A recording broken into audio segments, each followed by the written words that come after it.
4 PM news network में दोस्तों आपका स्वागत है। मैं हूं आपके साथ राशिद ज़हीर। उत्तर प्रदेश के क्या 4 टुकड़े हो सकते हैं? बहुत बड़ी खबर, लेकिन किसी अखबार या किसी टीवी की नहीं है। उत्तर प्रदेश के और देश के 2 बड़े बड़े पत्रकारों ने जब इस बारे में ये कहना शुरू कर दिया कल से लेकर अब तक, तो मुझे लगा आपको ये खबर बता देनी चाहिए। एक देश के बहुत बड़े पत्रकार और एक उत्तर प्रदेश के, खास करके वेस्ट यूपी के, जो जाट राजनीति को बहुत अच्छी तरह समझते हैं, उत्तर प्रदेश की राजनीति को बहुत अच्छी तरह समझते हैं, प्रधानमंत्री जी की जो एक अचानक चहल पहल बढ़ गई है उसको लेकर के उन्होंने अपने अपने कयास देने शुरू कर दिए। राज्यपाल को बुलाया जाना, प्रधानमंत्री जी के दौरों का स्थगित हो जाना और योगी आदित्यनाथ की बढ़ते हुए कद को किस प्रकार से है घटाना, क्या इसका मकसद ये है? उत्तर प्रदेश के बारे में ये खबर आ रही है दोस्तों कि शायद भारतीय जनता पार्टी, नरेंद्र मोदी जी ये फैसला ले लें। इस फैसले में कोई अचरज यूँ नहीं लगता, क्योंकि इससे बड़े बड़े फैसले योगी मोदी जी पहले ले चुके हैं। लेकिन मैं राहुल गांधी के साथ जाना चाहता हूँ। अभी गुजरात में उन्होंने कहा कि केंद्र की सत्ता का रास्ता दरअसल गुजरात से जाता है। ये मैं उन्हीं पत्रकारों को कोट कर रहा हूँ। क्या राहुल गांधी को ये भांप लिया राहुल गांधी ने कि उत्तर प्रदेश के 4 टुकड़े होने वाले हैं? टुकड़े in the sense Bundelkhand, Purvanchal, हरित प्रदेश, इस तरह से बताया जाता है। और पीडीए की जो राजनीति फल फूल रही है और कई सारे सर्वे या लोगों का कहना यह है कि 2027 में शायद भारतीय जनता पार्टी रिपीट ना कर पाए, दोबारा या तिबारा ना आ पाए। ऐसे समय में उत्तर प्रदेश खास करके योगी जी के लिए, मोदी जी के लिए बड़ा इंपॉर्टेंट हो जाता है। अगर इसी प्रकार का 2029 में उन्होंने फिर करिश्मा कर दिखाया और 2027 में जो अखिलेश यादव चीफ मिनिस्टर बन गए, तो यकीन मानिए फिर ये दरवाज़ा 37 या 43 पे ख़त्म नहीं होगा, ये बंद कर दिया जाएगा भारतीय जनता पार्टी के लिए। सत्ता में अलग मामला होता है। तो जब बिना सत्ता के लगभग 8 साल में अखिलेश यादव ने ये काम ये किया है कि भारतीय जनता पार्टी के बड़े जंग को झटका देते हुए बहुत सारी सीटें झटक ली हैं, ऐसे समय में क्या उत्तर प्रदेश में अखिलेश यादव को, उत्तर प्रदेश की राजनीति को ये झटका मिल सकता है? मिल भी सकता है। हालांकि ये पहले पास हो चुका है विधानसभाओं में, 1 या 2 बार गालिबन जा भी चुका है। मायावती के समय भी काफ़ी मुखरता से ये बात उठी थी। अजीत सिंह अब तो स्वर्गीय हो गए, वो तो हरित प्रदेश वही लेकर के आए थे। तो मोदी जी का ये, चूँकि ये जो चहल पहल बढ़ रही है दोस्तों परसों से लेके अब तक, कोई तो कयास ये लगा रहा था कि शायद बीजेपी का अध्यक्ष चुनने के मद्देनज़र इस काम को किया जा रहा है।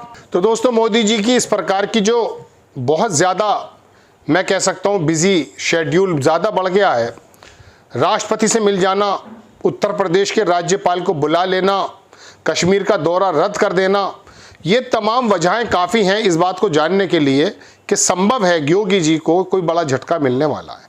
अब आप कहेंगे कि मैं ये झटके की बात क्यों कर रहा हूँ?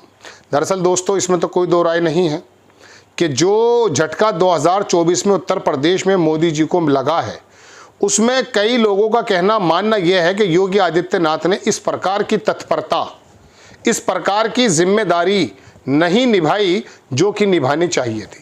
ये बात आला कमान भी जानता है, मोदी और शाह भी जानते हैं। तो क्या इसी प्रकार का एक झटका 2027 में योगी आदित्यनाथ को देना चाहते हैं?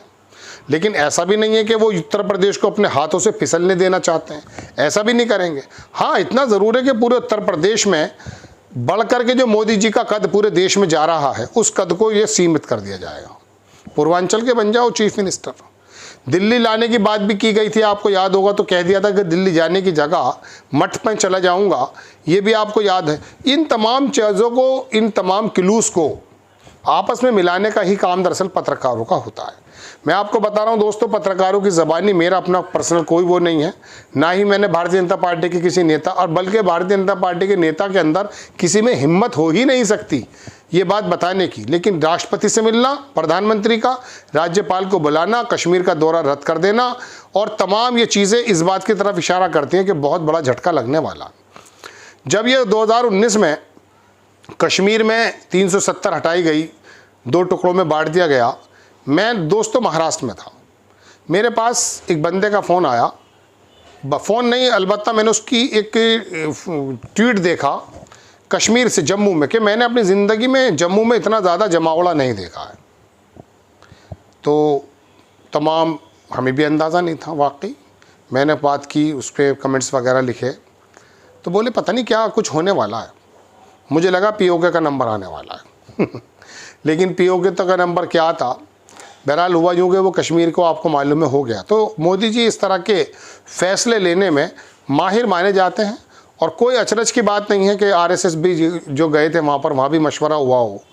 और इसमें सबसे बड़ी बात यह है कि राहुल गांधी ने जो इशारा दिया कि गुजरात का जाता है, अब सपोज़ कीजिए 80 सीटें हैं, 80 सीटों को ये 20-20 करके 4 जगह कर दें, क्या दिक्कत है। हरियाणा भी तो 10 सीटों का है, 7 सीटें मेरे ख्याल से, या 5 मेरे ख्याल से उत्तराखंड में है, कश्मीर में भी 4-5 हैं। दोस्तों बात यह है कि 20-20 सीटें तो 26 सीटें गुजरात में हैं, तो गुजरात से रास्ता जाता है फिर तो गुजरात को ही कहा जाएगा, चूँकि 26 की 26 में एक तो मेरे ख्याल से इस बार आम आदमी पार्टी के लोगों ने जीत ली थी, वरना वही जीतते हैं। तो राहुल गांधी की ये बात भी दूरअंदेशी की मानी जाएगी कि जिस तरह से कोरोना के बारे में, जीएसटी के बारे में, आने कई सारी नोटबंदी के बारे में उन्होंने पहले बोल दिया था कि क्या क्या होने वाला है। हो सकता है कि अब केंद्र का रास्ता गुजरात से जाता हो, और यही वजह है कि राहुल गांधी ने गुजरात के अंदर अपना जो है खुंटा गाड़ दिया। दोस्तों बात यह है कि ये सारी बातें कयास पर हैं, लेकिन बड़े बड़े पत्रकारों ने जब इस बारे में कहा तो मुझे लगा आपको बता देना चाहिए। एक राजस्थान के एबीपी के बहुत सीनियर पत्रकार थे, आज तक में काम करते थे, विजय विद्रोही, उनसे मैंने पूरा वो सुना। एक केपी मलिक साहब हैं, हमारे बाकायदा न्यूज़ 20 उस पर क्या कहते हैं 4 PM पर आते हैं, उनकी ज़बानी जब मैंने सुनी और मैंने जो ये बाकायदा कौतूहल सुना देखा, मुझे लगा कि आपको आगाह कर देना चाहिए। आपको खबर कैसी लगी अपनी राय कमेंट्स बॉक्स में ज़रूर दीजिएगा। चैनल को सब्सक्राइब कीजिएगा, शेयर कीजिएगा। नेक्स्ट टाइम मैं किसी खबर के साथ हाजिर होता हूँ। जय हिंद।